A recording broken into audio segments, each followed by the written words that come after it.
mua rong dương chập ở đó dương so pi té màu làm đòn màu thì sai xong để tì chẳng đó kia cu mấy là cụ chập trong chùm hiên tim muối dương phở ở mà đây HB2B té mở ôn đó kia cu ta vẹt mùl vô đại chiến vô một cua mùl màu đó nè cua mùl mà đây là cụ mùl được không téสำคัญโดยกลุ่มเชี่ยยังสำคัญครุนยืงตามูลอดยิงกูวักหัดอันนั้นสั่นผมตามเพลี้ยมเราเพลี้ยมยืงเผอได้เชียนเพลี้ยมอันนั้นยืงอดมูเตมีในทางยืงถลอกเปกะไหนเด็กเกเอายืงวักหัดกูมูยืงกูอดมูเนี่ยแหละเมื่อเมื่อกัดมันท้อนเมื่อมีในทางเปได้ยืงกูต้องวิ่งงี้สวยเฉินอันนั้นมวยจังเปได้ยืงกูมูลลังหายปอนน้องนี่จับกะลาบาจับกะลาโดยในทางตำรุงบาลเมาส์แต่เลือตรงไปลือเนี่ยตรงไปลือยืงปีนาเมาส์ลือดูก่อนงัดยืงใบใจแต่เลือตรงกะลายังเมาส์จังยืงมือยืงอามือให้ตรงนี้อาเจ้าคือโมเดลเธอพริมโมเดลกับเลือนังพริมตรงนี้อากระดาษ A4 ยังกัดจีปีกับบ้านจีบุญกับด้านสำคัญมือชิบะอดมือชิบะยังพริมบานลังบุญเต๋อให้ยังกัดใจเนี่ยเต๋อบิทูลุยแต่เมื่อวิอัชบะเต้ตรงนี้ปูเวียแปะกระดาษให้ดักกระดาษราม A4 นั่งเลือของแต่มายังมือให้กับจอบในกระดาษมายืนเห็นนะคือปอบนั่งกับจังได้สมมีนโมเดลดัดจริงมาจังรอมันใจกี่ทีเราคูนึงแต่ละเอาโมเดลเราโหจังปีแต่ละเต้นเราเนี่ยแต่พริมหรือกับดัดจริงมาแต่หมอกดัดเราลุยเฉยเราbị bạnนะครับดัดพริมจริงมาบ้านนะพริมเยอะเหมือนยังกูซอกมาพริมแต่ซอกมาบ้านนะสำคัญคุณไอ้เมื่อบ้านอ่อนตอนนี้เหมือนยังเมื่อบ้านโอเคตอนนั้นนะ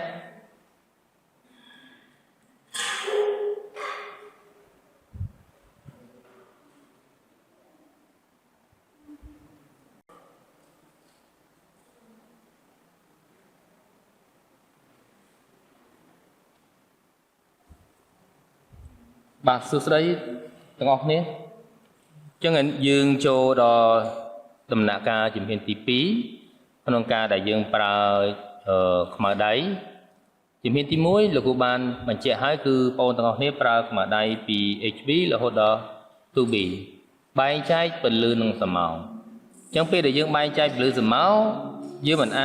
ยืงก่อนได้ยืงบังเป็นลือไฮออฟอมูนาลืออมูนา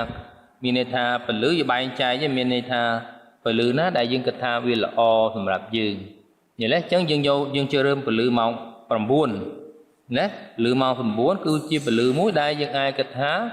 ตัวบานมีในทางสมาววิมันเวงเป๊กให้ก็วิมันเคลย์เป๊ก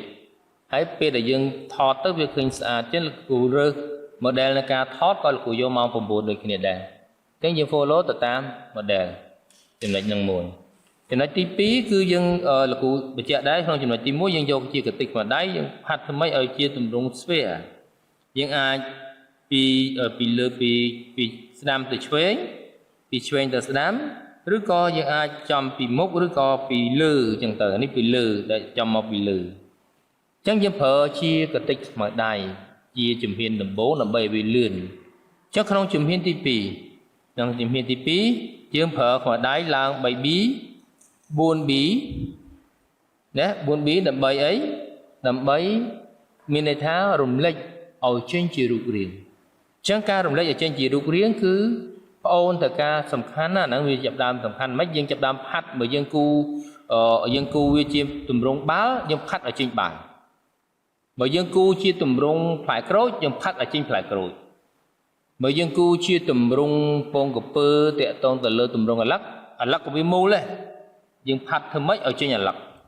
อันนั้นชี้จุดดำหนักการที่ปีคือชี้จุดสำคัญสำหรับเนี่ยกูจุดอัดดีเทลนี่แหละจังจุดในที่ปีคือปอนอนี่อาดับกายมาดับใบยืนจุดน้ำนี่แหละมีในทางยืนหนึ่งยืนชลองกัดขวาได้ใบบีบุญบีคือยังดังปีกำรัดในขมาได้ใบยืนจังกำรัดขนาดใบยืนใบยืนกันในการพัดป๊อปจังกำรัดในการกันจ่องนี่คือขมาได้ยืนมีในทางวิเศษ ប៉ុន្តែដល់ពេលយើងដំណាក់កាលលម្អិតចឹងគ្រាន់តែយើងកាន់បែបជាកាន់តែគៀកដៃហើយតោះនេះទាំងអស់គ្នាបាទអញ្ចឹងពេលទាំងអស់គ្នាបានដូចលោកគ្រូបញ្ជាក់ចឹងលម្អិតចឹងពេលនោះបងប្អូនទាំងគ្នាអាចមកបងប្អូនទាំងគ្នាមិនដំបូងលោកគ្រូអត់បាននេះទេយើងអាចគូរំវងដៃយើងគូរំវងឲ្យបានច្រើនដង3ដងឬក៏4ត្រេឡើងបន្តមកទៀត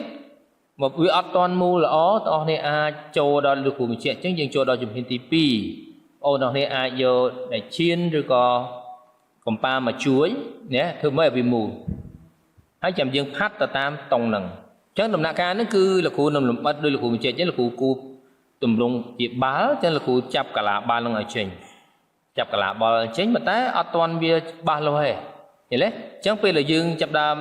ចង់ឲ្យវាច្បាស់លាស់គឺយើងចាប់ដើមខ្មៅដៃយើង control ទី1ខ្មៅដៃយើងត្រូវការឲ្យស្រួចចិត្តឲ្យស្រួចឬក៏ឈូសយើងឲ្យស្រួចដើម្បីងាយស្រួលในការលម្អិត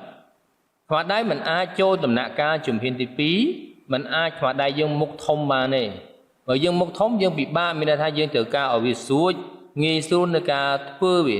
ងាយស្រួលในការលម្អិតវាងាយស្រួលในការចំណុចដែលលម្អិតតូចៗយើងអាច detail បែបប៉ុណ្ណឹងតោះអញ្ចឹងលោកគ្រូនឹងបន្តអញ្ចឹងលោកគ្រូនឹងផ្ដាច់មួយនេះឲ្យចេញជារូបរាងខាងក្រោមសិនជាសមោសិននេះយើងលេងប្រកតិចហើយគឺដំណាក់កាលទី2យើងបងប្អូនទាំងអស់គ្នាចាប់ដើមប្រើជាត្រេក៏បានណាតាមការឆ្លាញ់របស់យើងជាត្រេក៏បានឬក៏ជាមានន័យថាយើងស្មារតីយើងផាត់ឲ្យវាម៉ត់ក៏បានតែតាមបច្ចេកទេសតែលោកគ្រូបញ្ជាក់អញ្ចឹងយើងដោយសារតែយើងថ្នាក់មូលដ្ឋានអញ្ចឹងបងប្អូនទាំងគ្នាអត់ទាន់បានយល់ស៊ីជម្រៅទៅលើបច្ចេកទេសតើយើងផាត់ផាត់របស់មូលហ្នឹងទៅជាអីមេត្រាទៅជាជ័រណាមេត្រាទៅជាថ្លាទៅជាកែវយើងអត់ទាន់មានចំណុចហ្នឹងទេដោយសារតែយើងនៅខ្ជិលនៅយើងទុំតែចាប់ផ្ដើមយល់ទេជាងគ្រាន់តែយើងកំពុងតែរៀនទេទី1អូនរៀនពិនិត្យសង្កេតទៅលើការផាត់របស់យើងឬរៀនចម្លងគេហៅថារៀនចម្លងនៃការផាត់របស់យើងតើយើងគូលើអីយើងគូមេត្រាអីគេអាហ្នឹងជាជ័រហ្នឹងជ័រហ្មងជ័រហ្នឹងឲ្យលោងឬជ័រហ្នឹងទុនឬក៏ជ័រហ្នឹងស្វិតណាយើងតែដឹងពីកម្រិតជ័រហ្នឹងមកយើងគូជាបាល់ហ្នឹងតើបាល់មកយើងគូជាស្ពាន់តើស្ពាន់ហ្នឹងវាមិនកម្លាំងបែបណាខ្លះយល់ទេអ៊ីណុកតើការផាត់អ៊ីណុកបែបណា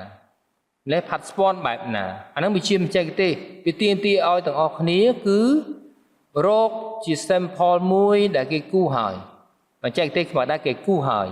អញ្ចឹងបងប្អូនតើការចម្លងឲ្យដូចនេះចម្លងគេថាចម្លងគឺចម្លងឲ្យដូចនៃវត្ថុហ្នឹងអញ្ចឹងតែពេលយើងចម្លងទៅយើងអាចដឹងពីរូបភាពរបស់យើងស្អាតបែបណាខ្លះហើយប៉ុន្តែមើលទាំងអស់គ្នាអត់តន់នេះទេបងប្អូនត្រូវគាត់តែយើងដំណាក់កាលដំបូងគឺបងប្អូនទៅfoundation year គឺបងប្អូនត្រូវការយល់តែលើទី1មូលណាតង់មូលឬក៏តង់ជ្រុងឬបែងចែកពលឺស្មៅតែប៉ុណ្្នឹងទៅបានហើយតែវាត្រូវការលម្អិតដែរត្រូវការលម្អិតយឺតដើម្បីឲ្យឃើញរូបភាពនឹងស្អាតអូខេចឹងលោកគ្រូនឹងដាក់ស្មៅបន្តិចម្ដងសិនព្រោះធ្វើស្មៅទៅមុន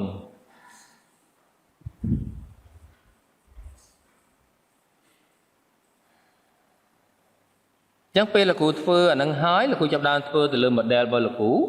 ចឹងកន្លែងនេះបងប្អូនទៅចងចាំបងប្អូនគឺកន្លែងនេះគឺតង់ទី1ដែលយើងផាត់ដំបូងគេបំផុតណាដំបូងគេបំផុតពណ៌ដែលយើងដាក់មកកតិចផងដែរយើងផាត់ឲ្យនឹងឲ្យវាកោងចាប់ពេលដែលបងប្អូនចាប់ដើមផាត់ទៅលើផាត់ទៅចេញជាបាល់កន្លែងហ្នឹងវាជា texture ណា texture របស់បាល់ហ្នឹងជ័រហ្នឹងឃើញទេអញ្ចឹងយើងផាត់ធ្វើម៉េចឲ្យរៀងវាតាមទម្រង់ការផាត់ដំបូងបងប្អូនផាត់ទៅលើទម្រង់អាឡឹកផ្លែអាឡឹកគឺបងប្អូនទៅការដឹងពី texture នឹងដូចគ្នាកាឡាអាឡឹកដូចគ្នាប៉ុន្តែតុងពន្លឺគឺយើងមានន័យថាធ្វើទៅតាមតុងទម្រង់ស្វែដដែលធ្វើទៅតាមទម្រង់ណាទម្រង់អីទម្រង់មូលដដែលតាក់ទងទៅលើពន្លឺនិងស្រមោលណាដដែលអញ្ចឹងអាហ្នឹងគឺដូចលោកគ្រូចង់បញ្ជាក់ចំណុចហ្នឹងអញ្ចឹងលោកគ្រូនឹងធ្វើកន្លែងនេះមុនគេចឹងយើងបែងចែកទៅយើងមើលកន្លែងនៃការផាត់របស់យើងកុំឲ្យវាច្រឡំអូខេអញ្ចឹងលោកគ្រូយកកន្លែងនេះអញ្ចឹងកន្លែងនោះផាត់លោកគ្រូចាប់ដើមផាត់នេះទៅកន្លែងនេះធ្ងន់ mấy nít ngốn hay sào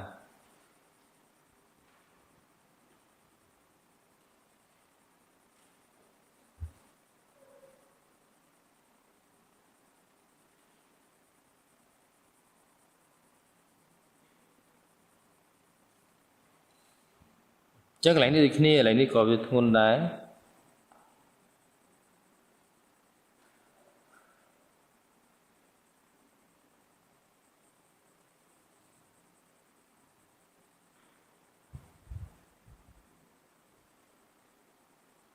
lấy ngôn đôi kia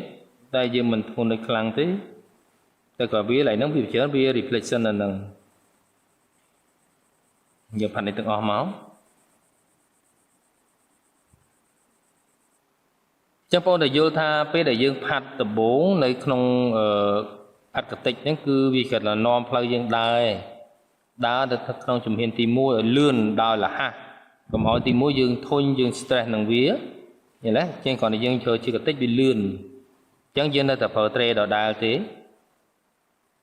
នេះចឹងកម្លាំងយើងថយយើងlạiនេះភ្លឺយើងថយតិចម្ដងតែលោកគ្រូបញ្ជាក់ទាំងអស់គ្នាដែរក្នុងចំណុចមួយហ្នឹងគឺបងអូនមិនអាចផាត់ខ្មៅដៃហ្នឹងឲ្យវាខ្មៅខ្លាំងពេកទេពេលដែលយើងផាត់ខ្មៅដៃហ្នឹងខ្លាំងពេកយើងមានន័យថាយើងបាក់ control វាមូលហេតុអីមិនលោកគ្រូឲ្យផាត់ខ្លាំងពេកទី1បងអូនតែយល់ថាកន្លែងចំណុចហ្នឹងគឺយើងកាន់ខ្មៅដៃ 3B ឬក៏ 4B ទេយើងអត់ទាន់ឡើងលេខដល់ 5B 6B 7B ទេអញ្ចឹងយើងឯងដឹងពីកម្រិតនៃការផាត់ភាពស្អាតគឺខ្លួនឯងទាំងអស់យល់ទេអញ្ចឹងតែបងផាត់ទៅលើទម្រង់គូបក៏ដូចគ្នាអូនផាត់វាបន្តិចម្ដងតើវាស្អាតនៅវាសមនៅយឺតទាំងទៅអានេះផាត់ទៅលើទម្រង់ហ្នឹងគឺយើងផាត់ស្អាតហើយតែមកយើងផាត់លឿន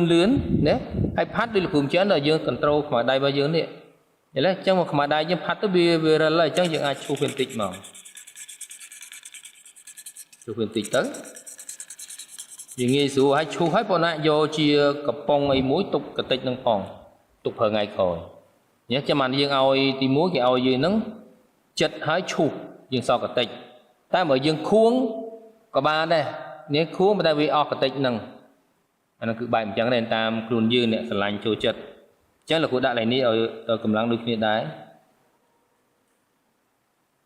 គូផាត់តិចថ្នម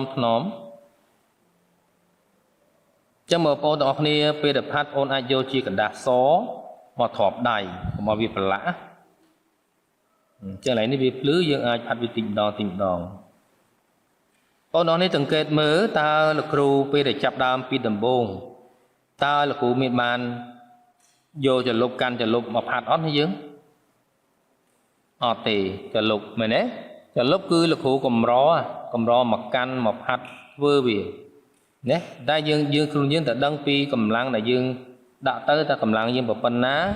ហើយប៉ុណ្ណាទៅលើចំណុចមួយហ្នឹងអញ្ចឹងលោកគ្រូនឹងធ្វើវាបន្តិចម្ដងអញ្ចឹងកន្លែងនេះលោកគ្រូថែកម្លាំងទៀតឃើញទេអញ្ចឹងពេលដែលយើងមើលកន្លែងនេះវាត្រូវមានកលាអញ្ចឹងយើងអត់យើងទៅថែមឲ្យដុតទីនឹងទៀតអញ្ចឹងបងប្អូនអាចមើលពីលើចុះក្រោមឬក៏ពីក្រោមឡើងទៅលើហើយបងប្អូនអាចមើលទៅលើហ្នឹងតើយើងអាចផាត់វាបន្តិចម្ដងមកពេលនោះយើងនឹងឃើញយើងពិនិត្យសង្កេតទៅយើងឃើញទៅលើរូបភាពរបស់យើងវាហោះយល់ទេយើងឃើញបែបអញ្ចឹងហើយបញ្ជាក់ទាំងអស់គ្នាដែរពេលដែលបងប្អូនទៅការដើមគូចាប់ដើមផាត់អ្វីដែលបងប្អូនទៅការជាងគេគឺបងប្អូនទៅការលើកមើលបង្ហាញលើកមើលហ្នឹងមានន័យថាបងប្អូនកាន់กระดาษហ្នឹងណាកាន់กระดาษហ្នឹងលើកបង្ហាញលើកមើលខ្លួនយើងលើកមើលខ្លួនយើងបែបអញ្ចឹងធ្វើម៉េចឲ្យកระดาษហ្នឹងកែង90 degreeចឹងគេបានយើងមានទៅលើក្តារមួយហ្នឹងដើម្បីលើកមើលគេមានជាងស៊ីវិលេមួយដោយបងប្អូនទៀតយើងគូនៅខាងក្រៅថ្នាក់យើងមានជាងស៊ីវិលេមួយដើម្បីមើលដូចគ្នាចឹងជាងស៊ីវិលេហ្នឹងគេដាក់បិឈរដើម្បីពេលដែលបងប្អូនឈរគឺកែងនឹងខ្សែភ្នែកហើយគេថយមួយជំហានដើម្បីអីដើម្បីមើលភាពខុសឬក៏ត្រូវធម្មតាបើនៅគៀកភ្នែកដោយលោកគ្រូដាក់នៅលើក្តារលោកគ្រូដាក់កាមេរ៉ាពីលើចឹងលោកគ្រូពិបាកនៅការធ្វើថាមើលឲ្យត្រូវតែបងប្អូនមើលអូនថ្ងៃដល់មកលោកគ្រូវាចឯនេះបើលោកគ្រូខុសកន្លែងនេះដែលសារតែបងប្អូនមើលទៅវាកែងខ្សែភ្នែករបស់បងប្អូនតនេះទាំងអស់គ្នាបាទចឹងលោកគ្រូបន្តទៀត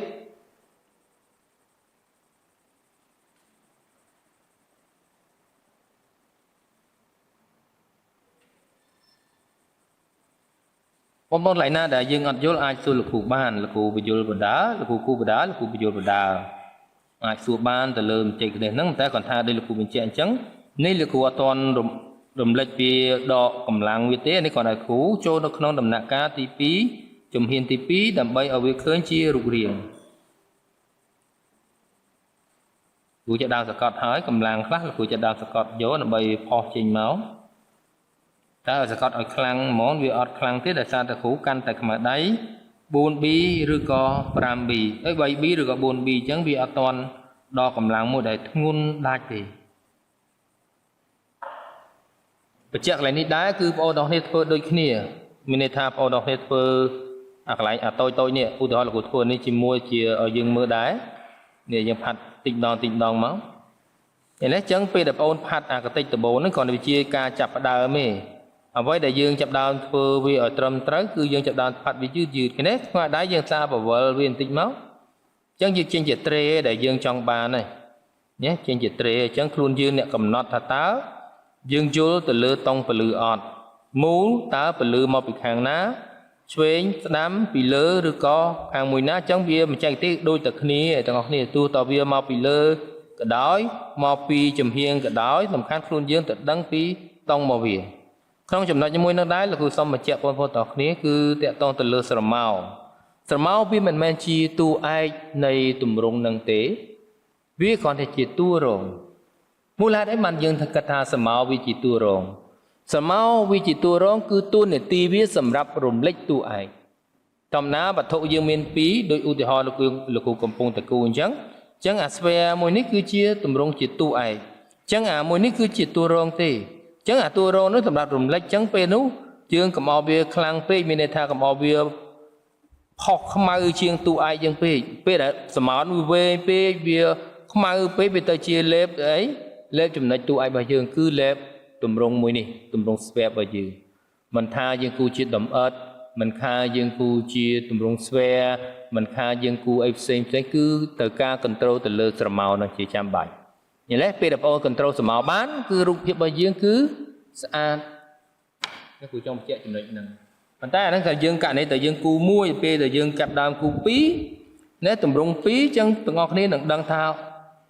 ធ្វើម៉េចអាមួយណាជាតួឯកអាមួយណាជាតួរងអញ្ចឹងយើងចាប់ដើមដឹងទៀតហ่ะអញ្ចឹងការគូដោយការថតអញ្ចឹងយើងត្រូវការ focus ក្នុង object មួយណាដែលយើងចង់ថតអញ្ចឹង object មួយហ្នឹងនឹងស្អាតតែបើយើងដូចយើងដាក់កាមេរ៉ាយ៉ាងការទៅដល់ឲ្យមើលទៅវាភ្លូមានថាវាអត់ទាន់ចាប់ object អត់ចាប់ដៃលោកគ្រូបានទេដៃលោកគ្រូគៀកពេកឬក៏អញ្ចឹងវាភ្លូវា blur អញ្ចឹងទៅដល់លោកគ្រូដាក់ដៃមកឲ្យច្បាស់វាចាប់ទៅបានវាជាប់វាចាប់ចំណុចបានវា clear រូបហ្នឹងឲ្យវាច្បាស់តោះនេះបងប្អូនគ្នាតោះអញ្ចឹងលោកគ្រូបន្ថែមកម្លាំង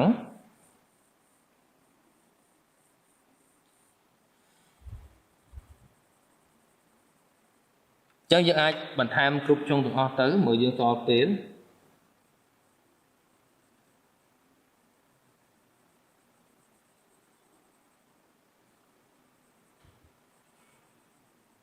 យ៉ាងនេះលោកគ្រូថែមបន្តិចទៀតដែរ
តែនេះពលឺមកពីលើលោកគ្រូលំអិតវាបន្តិចម្ដងបន្តិចម្ដង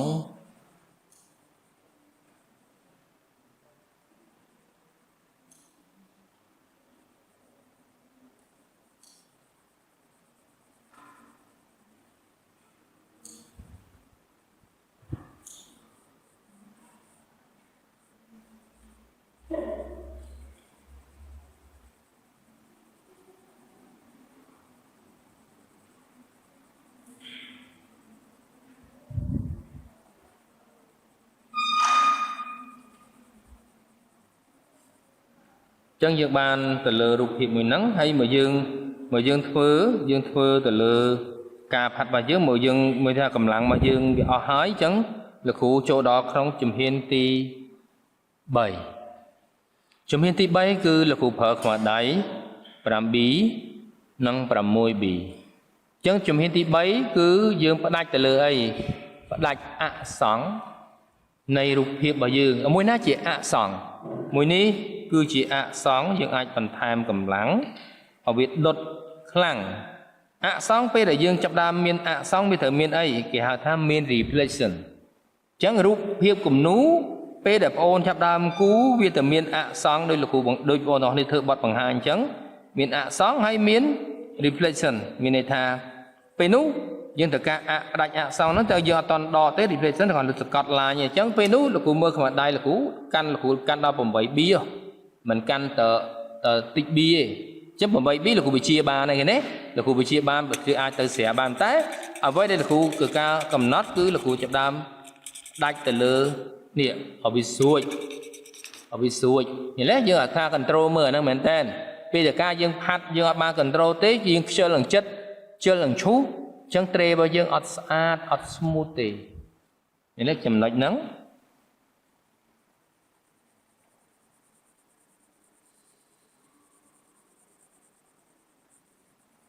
អញ្ចឹងលោកគ្រូថែកម្លាំងវាយើងផាត់មកនេះយើងផាត់ទាំងអស់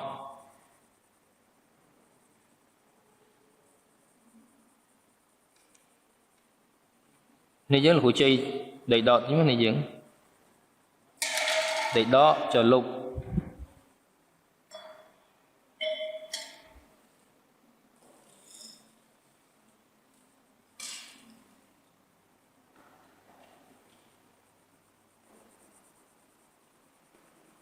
អរគុណ đẩy đọ mình đã đọ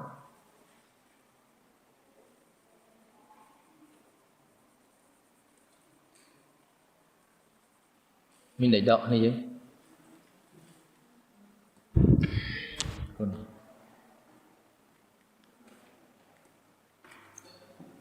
chẳng vì đại dương châu đã không chùm hiên tí 7 chùm hiên tí 7 mình này tha ca phát đại nhạc sáng như thế chẳng có đại nhạc sáng mình ta dương phở của mùi bíឬក៏ 7B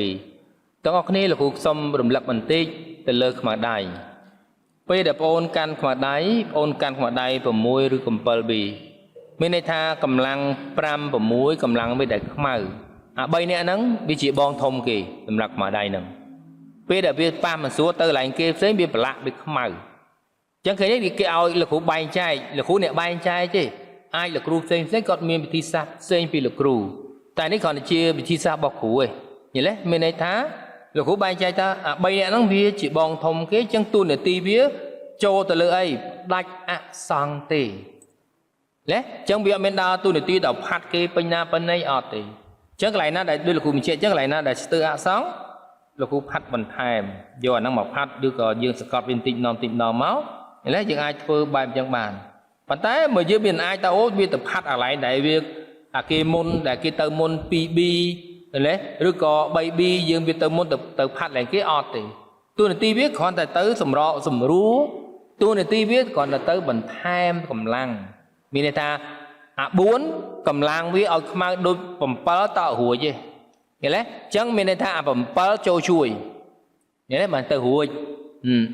ឧទាហរណ៍ថាបើយើងយកអា 2B វិញទៅជួយមកកន្លែងខ្មៅដៃដែលនេះជួយបានទេប៉ុន្តែពេលដែលយើងផាត់បណ្ដេញតង់បែបកន្លែងដល់កន្លែងចំណុចនេះ 2B អាចជួយកន្លែងនេះបាននេះយើងអាចធ្វើសមោមួយស្រាលបានអញ្ចឹងកម្លាំងវាអាចជួយបានជួយអាហារជួយអា 6B នឹងបានគេនេះយើងសមោ 2 ជាន់ឬក៏ 3 ជាន់ទៅវាជួយបាននេះវាជួយបានអញ្ចឹងកន្លែងណាស្ទើរយើងអាចយកអា 2B នឹងមកជួយបានអាហ្នឹងលោកគ្រូចង់បញ្ជាក់ចំណុចហ្នឹងអញ្ចឹងយើងអាចធ្វើជា2ហ្នឹងយកមកបំពេញវាទាំងអស់មកបានឲ្យស្រាលតែមិនអាចយកអា 8B ហ្នឹងទៅនេះបានប៉ុន្តែអាស្រ័យទៅលើកម្លាំងបងប្អូនដែលសកត់ទៅណាដែលសកត់ទៅអញ្ចឹងចំណុចមួយហ្នឹងលោកគ្រូបង្ហាញទេគឺពេលដែលយើងចូលដល់អីយើងចូលដល់ក្នុងជំហានដំណាក់កាលទី 4 ដំណាក់កាលទី 4 ជារូបគំនូរគឺជាចំណុចមួយដែលពិសេសមែនទែនសម្រាប់ការគូរខ្មៅដៃដំណាក់កាលទី 4 គឺយើងប្រើខ្មៅដៃឡើងដល់ 7B ឬក៏ 8B ពេលនោះយើងហៅថាជំហានទី 4 មានន័យថាវិធីសាស្ត្រលុបសម្អាតរូបភាពយល់ទេវិធីសាស្ត្រលុបសម្អាតរូបភាពមានន័យថាចូលដល់ជំហានទី 4 គឺភាពស្អាតនៅក្នុងហ្នឹងហ្មងភាពស្អាតហ្នឹងគឺយើងត្រូវការមើល control ណាទៅលើរបស់យើងមិនដែរគេផាត់ចឹងគេដកទៅលើចឹងលោកគ្រូអត់តន់ស្អាតទេលោកគ្រូដកវាចេញណាខ្មៅដៃអត់តន់ស្អាតទេគ្រូដកវាចេញពេលនោះយើងត្រូវការចាំបាច់គឺយើងមានជាចលុបយើងមានជាដីដកដីដកនេះលោកគ្រូហែកបន្តិចមិញហ្នឹងវាជាដីដកបើអញ្ចឹងយល់ទេអញ្ចឹងដីដកហ្នឹងយើងអាចយកទូនយើងយកវាមកដីដកដើរទូនាទីវាសម្រាប់ដកពន្លឺណាទូនាទីវាសម្រាប់ដកពន្លឺនៃភាពប្រឡាក់អីចឹងទៅទោះវា clean អត់វាអត់ clean ទេអត់ clear ដូចអាមួយនេះទេអាមួយនេះទូនាទីវាសម្រាប់ដាច់ឲ្យដាច់យល់ទេតែអាមួយនេះវាគ្រាន់តែដកពន្លឺទេនេះយើងក៏ដកពន្លឺវាណាវាជួយបានដែរវាជួយបានច្រើនដែរនេះការជំនាន់គ្រូរៀនអត់មានអាមួយហ្នឹងទេមានតែមួយនេះអញ្ចឹងអានេះយើងដកវាយើងផ្ដាច់វាអញ្ចឹងមកយើងសម្អាតវាណាសម្អាតវាអញ្ចឹងមកអានេះគេហៅថាភាពស្អាតយល់ទេអញ្ចឹងយើងមើលទៅកន្លែងណាដែលវាមិនទាន់ល្អដកប៉ុន្តែដល់ពេលចំណុចហ្នឹងបងប្អូនទាំងអស់គ្នាត្រូវមើលអីទី1បងប្អូនទាំងអស់គ្នាត្រូវមើល model ហើយត្រូវមើល model លើលោករូបកាន់ទូរស័ព្ទបង្ហាញបងប្អូនទាំងអស់គ្នាអញ្ចឹងមើល model គឺយើងដឹងពីពន្លឺកន្លែងណាដែលលោកគ្រូដកពន្លឺយើងអាចមើលម្ដងទៀតណាពន្លឺណាដូចជាកន្លែងណាវាមានពន្លឺចឹងលោកគ្រូដកកន្លែងនេះមួយដកកន្លែងនេះមួយលោកគ្រូដកកន្លែងនេះមួយទៀតយើងដកតាមរូបភាពរបស់យើងអានេះយើងដកដែរឡើងដូចជា highlight យើងដកពន្លឺដែរអញ្ចឹង reflection ដូចលោកគ្រូបញ្ជាក់អញ្ចឹងពេលដែលវាមានអក្សរវាមាន reflection អញ្ចឹងពេលដែលបងដកប្រយ័ត្នកន្លែងនេះគឺធម្មតាដកទៅវាខ្មៅជាប់ចលុបហើយអញ្ចឹងមើលយើងដកបែបអញ្ចេះវាអាចខ្មៅចលុបដូចគ្នាពេលដែលបងអូនចាប់ដើមដកមកវាឃើញខ្មៅបែបអញ្ចេះអញ្ចឹងបងអូនទៅធ្វើអីបើវាស្អាតអូនអាចយកមានខោរបស់យើងជូតវាទៅនេះយើងជូតកតារបស់យើងជូតធ្វើម៉េចឲ្យដាច់នៅនេះមូលហេតុអីបានគេអត់ជូតលើกระดาษនេះវាអាចលហាយវាអាចជាប់បាទណាអានឹងជាបច្ចេកទេសដែរអានឹងការលោកគ្រូរៀនក៏លោកគ្រូរបស់លោកគ្រូក៏បញ្យល់ដូចគ្នាដែរអញ្ចឹងយើងដកវាមកដកវាដូចលោកគ្រូបញ្ជាក់អញ្ចឹងដកវាលោកគ្រូដកវាដូចគ្នា reflection ដកវាចេញពេលនោះលោកគ្រូចង់ធ្វើឲ្យឆ្នោតកាឡានេះលោកគ្រូឆោតលេងមួយអញ្ចឹងពេលដែលឆោតយើងអាចនេះម៉ែដៃយើងនេះយើងឲ្យច្បាច់វាប៉ែតមកចឹងកន្លែងនេះយើងដកពន្លឺដែរដកដូចគ្នាដកចឹងទៅកន្លែងនេះដកដូចគ្នាដកឲ្យកុំភ្លេចថែមដូចសារលោកគ្រូបញ្ជាក់អញ្ចឹងគឺយើងកាន់កម្លាំងរបស់យើងគឺកម្លាំង6ឬ7B 8B យើងចូលជួយអញ្ចឹងយើងថែមទៀតមកណាយើងមើលខ្មៅដែរវាយើងថែមកន្លែងណាដែលដុតដូចនេះយើងថែតិចមក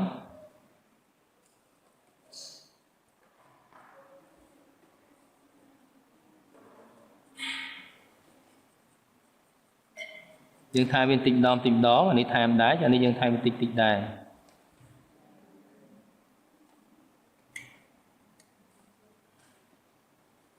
អញ្ចឹងនៅក្នុងជំហានដោយលោកគ្រូបញ្ជាក់អញ្ចឹងជំហានដែលយើងធ្វើវាម្ដងតិចយើងដឹងពីកម្លាំងនៃការផាត់របស់យើងណាយើងដឹងពីចំណុចដែលយើងត្រូវធ្វើណាតែធ្វើបែបណាឲ្យវាស្អាតកម្លាំងបែបណាឲ្យវាស្អាតហើយយើងត្រូវការលម្អិតឲ្យយឺតបងប្អូនទាំងនេះមានពេលច្រើនជាងគ្រូអានោះបងប្អូនអាចធ្វើបន្តិចម្ដងមើលហើយមើលទៀតហើយពេលដែលយើងគូបងប្អូនចង់ដឹងថារូបរបស់យើងស្អាតមិនស្អាតលោកគ្រូប្រាប់ពីវិធីមួយទី1បងប្អូនអាចដាក់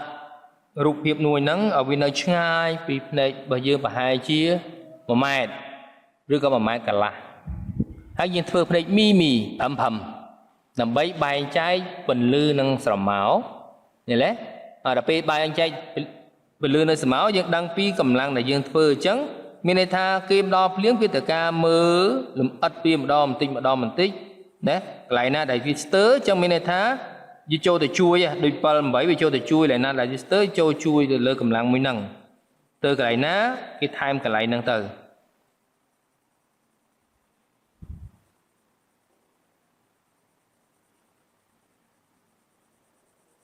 ចឹងលោកគ្រូស្ទើរកម្លាំងឡើងនេះចឹងលោកគ្រូថែមកម្លាំងនេះឲ្យធ្ងន់បន្តិច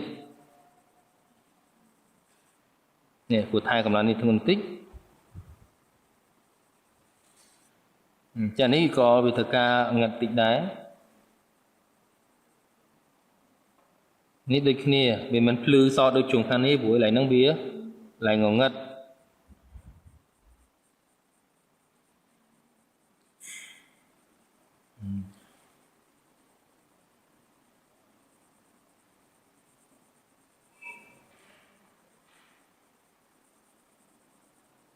នេះចង់ត្រេបែបណាហ្នឹងចង់ក្រោយពេលដែលបងអូនចង់ធ្វើត្រេចង់ធ្វើ style ណាទៅលើបច្ចេកទេសរបស់យើងគូអាហ្នឹងរបស់យើងឯងអាហ្នឹងជាចង់ក្រោយយើងចង់លេងមិនក៏បានដែរ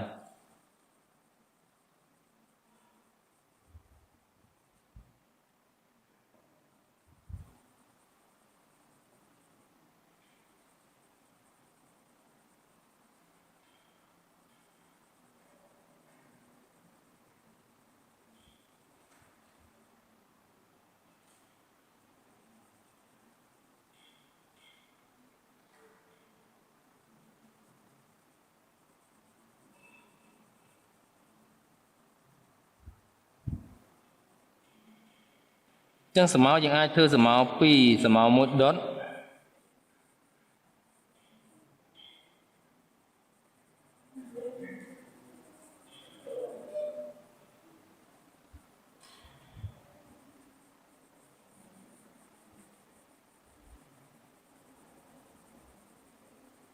ចឹងស្រមោលមួយទៀតស្រាលមានន័យថាស្រាលបែបចេះអាហ្នឹងវាតាក់ទងទៅលើពន្លឺរបស់យើង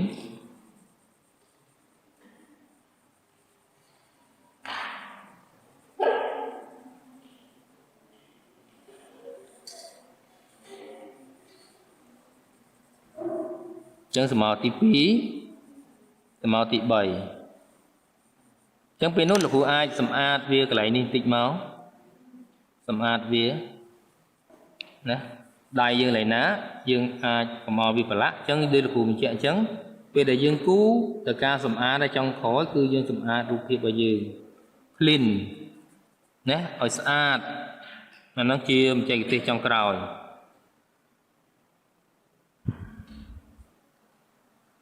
នេះតែសារតែយើងពេលអស់ពេលវេលាតែសារតែយើងដល់ម៉ោងហើយចឹងលោកគ្រូបង្ហាញបងអូនទៅប៉ុណ្្នឹងទេតែដោយលោកគ្រូបញ្ជាក់ចឹងពេលដែលបងអូនមុននឹងបញ្ចប់គឺបងអូនទាំងអស់គ្នាទៅមើលទៅលើ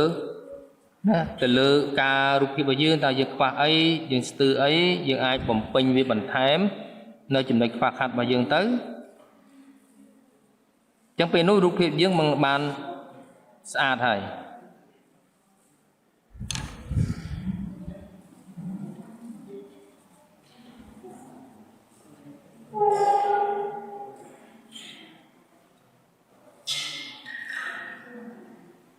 26 បណ្ដោយ